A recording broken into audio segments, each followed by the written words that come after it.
Bismillahirrahmanirrahim. Assalamualaikum warahmatullahi wabarakatuh. Alhamdulillahirabbil alamin. Kembali kita bertemu kembali dalam pelajaran matematika. Pada kesempatan kelas 8 ini insya Allah antum akan belajar bersama Ana dalam pelajaran matematika baik secara online maupun nanti kalau antum sudah datang ke sini. Sebelum masuk ke pembelajaran, ada baiknya Anda jelaskan terlebih dahulu. Yang pertama adalah buku pelajaran matematika. Nanti insya Allah kita akan menggunakan buku ini sebagai buku paket atau buku panduan, di mana buku ini sebenarnya sudah tersedia di pondok, dan insya Allah nanti ketika antum sudah kesini sudah ada masing-masing antum sudah mendapatkannya. Berikutnya, sebelum itu mungkin antum harus kenalan dulu dengan Ana. Sudah tahu dengan nama Ana sendiri ya. Jadi mungkin perkenalan sekilas saja. Jadi nama Ana adalah Ahmad Chandra Pradana, bisa dipanggil Pak Chandra saja. Jadi ketika nanti di kelas maupun pertanyaan silahkan bisa menghubungi nomor Ana yang sudah Ana gunakan untuk share materi buku matematika ini pada kesempatan kemarin. Sebelum itu ada baiknya Anda bacakan dulu materi-materi yang akan kita pelajari di semester 1. Jadi satu buku ini hanya untuk satu semester. Nanti semester 2 akan ganti buku lagi. Di semester 1 ini kita akan belajar ada 4 bab yang akan kita pelajari sampai kira-kira bulan Desember nanti. Yaitu yang pertama tentang bab bilangan. Dalam bab pertama, yaitu judulnya pola bilangan dan barisan bilangan. Kemudian di bab kedua kita akan belajar tentang geometri dan pengukuran, yaitu tentang koordinat kartesius yang tentunya sudah tidak asing lagi bagi antum semua karena sudah dipelajari sejak SD. Kemudian bab yang selanjutnya yaitu tentang aljabar.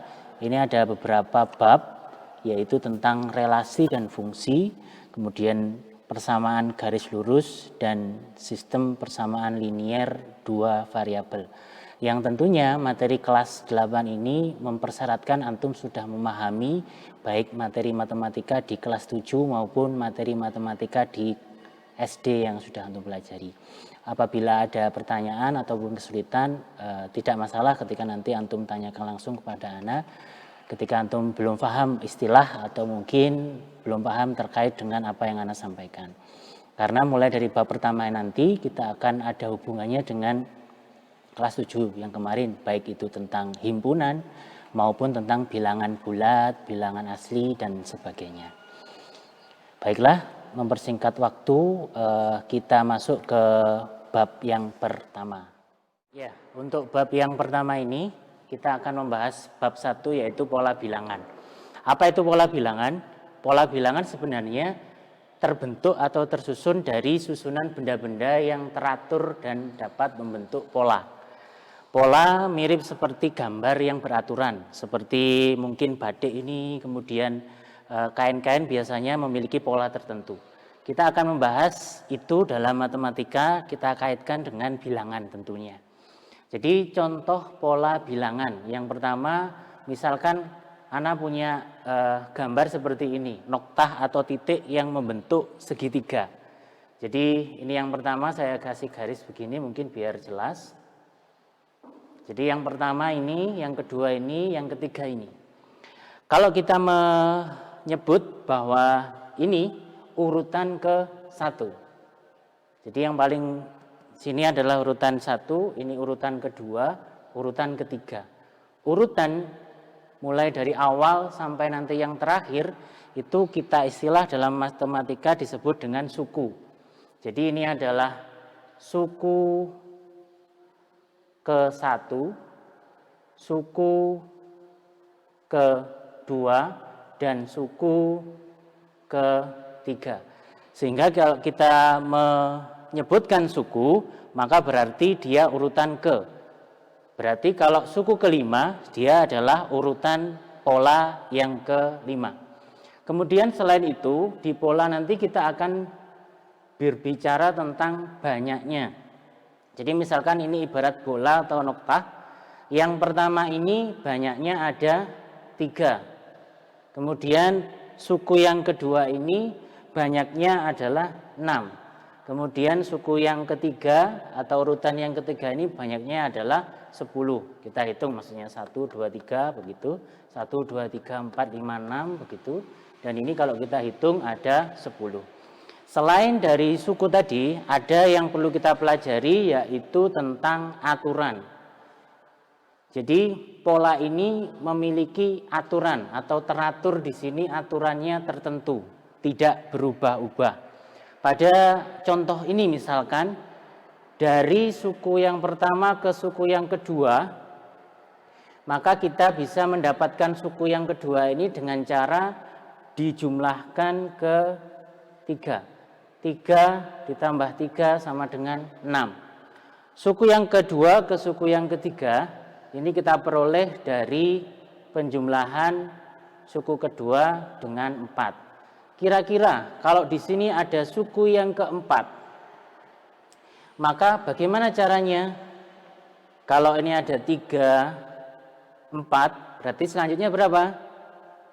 5. Berarti suku yang berikutnya, suku yang keempat itu nanti akan ada 15 bola atau noktah. Mungkin ada yang bertanya, dari mana kita bisa mendapatkan 3, 4, dan 5? Dari kita mencari. Jadi mungkin yang perlu diperhatikan atau dipelajari dan dibiasakan adalah mencari aturan-aturan yang berpola atau tertentu ini. Jadi ini sebagai pengantar pola bilangan.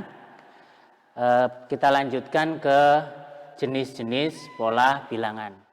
Jadi yang akan kita pelajari pada kesempatan kali ini, pada kelas 8 ini, kita khususkan beberapa macam pola. Jadi macam-macam pola yang akan kita pelajari diantaranya ada 4 ini. Apakah hanya 4? Jawabannya adalah tidak. Jadi pola bilangan itu ada banyak sekali. Bahkan bisa dibilang sampai tak terhingga. Karena tak terhingga itu, kita akan latihan dengan pola bilangan 4 ini yang paling sering muncul pada jenjang SMP. Yang pertama adalah pola bilangan persegi. Jadi pola bilangan persegi ini adalah, kalau tadi nokta-nokta berarti sama sebenarnya. Jadi kita membuat pola bilangan dari gambar persegi, nokta yang membentuk persegi, di mana persegi ini sisi-sisinya memiliki panjang yang sama. Kemudian yang kedua adalah pola bilangan persegi panjang. Mirip dengan persegi, kalau persegi ini ukurannya sama, ini 2, ini 2, ini 3, ini 3, maka persegi panjang memiliki perbedaan, yaitu ukuran panjangnya lebih panjang. Contoh sederhana seperti ini. Jadi suku yang pertama itu terdiri dari 2, ini panjangnya 2, di sini 1, noktahnya, bolanya. Yang ini panjangnya ada 3, lebarnya ada 2. Jadi ini adalah contoh dari pola bilangan persegi panjang. Nanti bisa dilanjutkan terus begitu. Ini hanya sekilas saja, nanti akan kita bahas lebih detail berikutnya. Kemudian pola segitiga tadi yang sudah kita buat, jadi bentuknya membentuk segitiga. Segitiga seperti ini. Jadi segitiga. Kemudian pola bilangan segitiga Pascal, ini yang sedikit spesial dan istimewa. Kenapa dinamakan Pascal? Karena yang menemukan adalah Blaise Pascal, orang Prancis.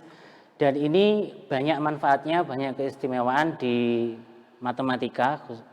Khususnya nanti akan kita bahas lebih lanjut tentang bilangan segitiga Pascal, pola bilangan segitiga Pascal. Kita masuk pada pola bilangan segitiga Pascal, yaitu yang sudah saya katakan tadi. Pola bilangan ini adalah pola bilangan istimewa karena dinamai oleh orang yang mempopulerkan, mengusulkannya, yaitu Blaise Pascal. Apa itu segitiga Pascal sehingga dia disebut istimewa? Sebenarnya ada di dalam buku. Untuk menjelaskan lebih lanjut, di sini saya membuat tempat-tempat di mana segitiga Pascal itu akan kita buat. Jadi segitiga Pascal itu sebenarnya bentuknya seperti ini dan isinya adalah bilangan. Jadi yang pertama itu diisi dengan angka 1. Kemudian baris yang kedua, ini kan baris yang pertama, baris yang kedua kita isi dengan angka 1 dan 1. Jadi baris pertama dan baris kedua ini ketentuan yang pasti dan tidak bisa berubah.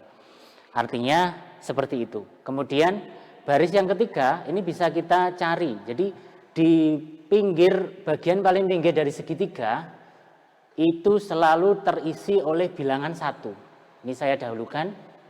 Jadi yang pinggir ini selalu terisi oleh bilangan 1. Kemudian yang di tengah itu diperoleh dari penjumlahan 2 bilangan di atasnya. Ini kan kosong ya. Kemudian kalau ini atasnya ada 1 dan 1. 1 tambah 1 sama dengan 2. Begitu. Ini juga kosong di sini. Bagaimana mencarinya? Kita lihat atasnya. Atasnya di kiri ada angka 1. Atasnya di kanan ada angka 2. 1 tambah 2 sama dengan 3. Kemudian yang kosong di sebelahnya ini atasnya ada 2 dan 1. Berarti 2 tambah 1 sama dengan 3. Kira-kira dengan cara yang sama, yang di bawah ini kita isi berapa? Yang di sini dulu misalkan. Yang di tengah atasnya ada 3 dan 3. Berarti 3 tambah 3, 6. Misalkan di sini 1 ditambah 3.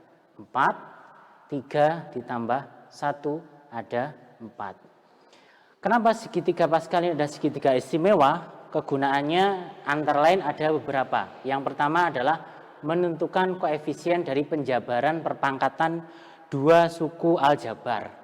Jadi A plus B. Baris yang pertama itu adalah koefisien bagi penjabaran A plus B pangkat 0.